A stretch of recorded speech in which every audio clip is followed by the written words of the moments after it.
So I used to be pretty skinny.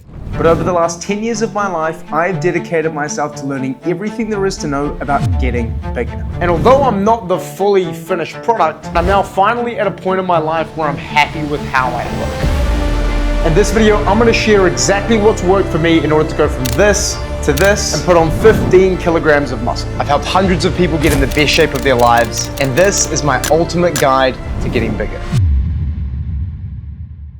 So I'm going to break this video down into 3 parts: nutrition, training, and habits. Morning brown. Morning, Brown. Morning brown. So what actually makes it so difficult for skinny guys to put on size? Well, firstly, skinny guys often have a really high metabolism, and the second is just a bad appetite. Now, although you can't just slow your metabolism down, there are things you can do to get more calories in. Drink your calories. For me, I like to do it the easy way. I like to add calories into things that I'm already eating throughout the day. Coffee's a good example. Instead of having a black coffee, I like to order a cappuccino, please. A large one, if you can. Ooh. This is a super easy way to add calories without feeling like you're actually consuming more. Unreal. Chocolate milk. Drinking chocolate milk alone helped me put on an extra 7 kilos. One 1.5 liter bottle contains 1,600 calories and over 80 grams of protein. Next up is spreads. Butter, peanut butter, Nutella. Adding 50 grams of butter to your eggs will increase the calorie count by 360. Use a big spoon. Yes, I know it sounds ridiculous. It takes time for your body to send signals to your brain letting you know that you're full. So if you can get as much food in as possible before your body starts to send those signals to your brain, you can squeeze in more food.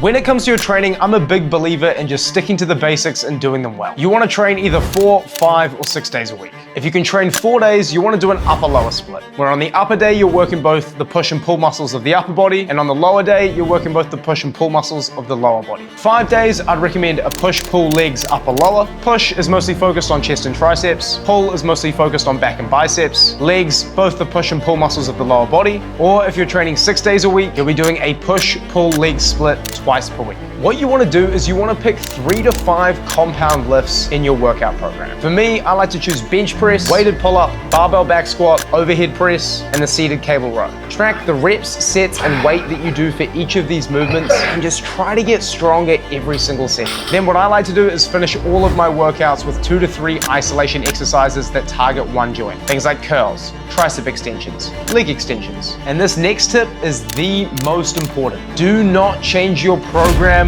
for 1 year. You want to have as consistent performance metrics as possible. If you always change your workout program, you're not going to know whether the dietary changes you make are actually having an effect on your performance. If your strength plateaus, instead of changing your program, firstly, take a look at your sleep, and if you're getting enough sleep, secondly, you want to take a look at your nutrition. Increase the carbohydrate content, and if that doesn't work, increase your overall calories by about 250. If you want my free training program as well as my free strength tracker, all you have to do is send me a message on Instagram at Tim Johnson Fitness, and I'll personally send all that through to you.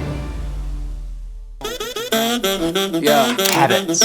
Weigh yourself every day. At the end of the week, you're going to take your weekly average. You're going to do the same the next week and compare the difference between those 2 numbers. Ideally, when you're putting on muscle, you want to put on no more than 0.5% of body weight per week. This will stop you from putting on unnecessary body fat, but is also a fast enough pace to make sure you're putting on as much muscle as possible. Take a weekly physique photo. This allows you to see whether you're putting on muscle, fat, excess water weight, so that you know whether you should increase or decrease your calories.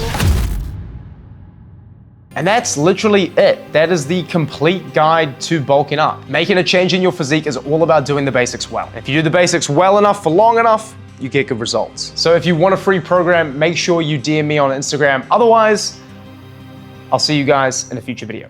Adios. I'm not gonna lie, daughter has gonna yagi, her brain fried. My lady Papa Zenny, had her lady popping Molly while she waiting on me.